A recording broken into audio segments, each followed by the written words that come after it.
अभी एक फैशन हो गया है, आम्बेडकर आम्बेडकर आम्बेडकर आम्बेडकर आम्बेडकर आम्बेडकर। इतना नाम अगर भगवान का लेते तो 7 जन्मों तक स्वर्ग मिल जाता। जय शिवराय, जय भीम, जय लवजी।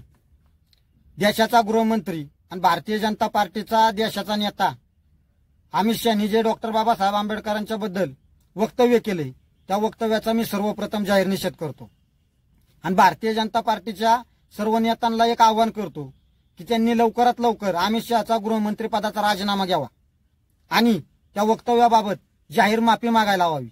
नाहीतर त्याचे जे परिणाम होतील त्या परिणामाला समोर जावं आणि त्याला सर्व जबाबदार हे भारतीय जनता पार्टीचं सरकार राहील। आतापर्यंत आम्ही शांत आहे, कारण आमचे नेते श्रद्धेय बाळासाहेब आंबेडकर यांची एक शिकवण आहे की निषेध आणि आंदोलन किंवा आपला हक्क मागायचा असेल तर तो संविधानिक मार्गाने आणि शांततेने मागायचा, कायदा सुव्यवस्था जपायची, परंतु प्रत्येक गोष्टीला एक अंत असतो आणि तो अंत तुम्ही आमचा बघू नका। अमित शहा म्हणतो आंबेडकर आंबेडकर आंबेडकर हे नाव एवढ्या वेळा घेण्यापेक्षा जर तुम्ही देवाचं नाव घेतलं असतं तर तुम्हाला स्वर्ग प्राप्त झाला असता। तर तुला एक गोष्ट मी सांगू इच्छितो की तुझ्यासारख्या संकुचित विचारधारेच्या लोकांनी जी हुकुमशाही करण्याचा प्रयत्न आमच्यावर केला होता, जे पायाखाली चिरडण्याचा प्रयत्न केला होता, ज्यांच्या सावलीने तुम्ही वाटत होता, ज्यांना पाण्याच्या घोटासाठी संघर्ष करावा लागत होता, या समाजाला डॉक्टर बाबासाहेब आंबेडकरांनी हक्क आणि अधिकार दिला। त्यामुळं डॉक्टर बाबासाहेब आंबेडकर हे आमच्यासाठी देवच आहेत।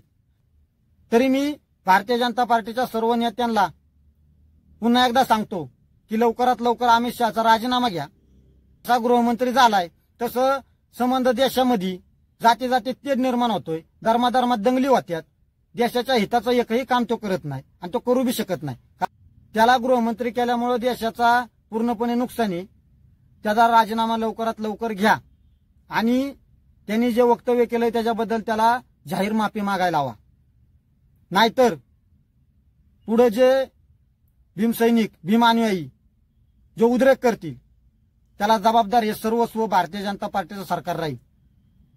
त्यामुळं शांततेच्या मार्गाने चाललंय, शांततेच्या मार्गाने चालू द्या।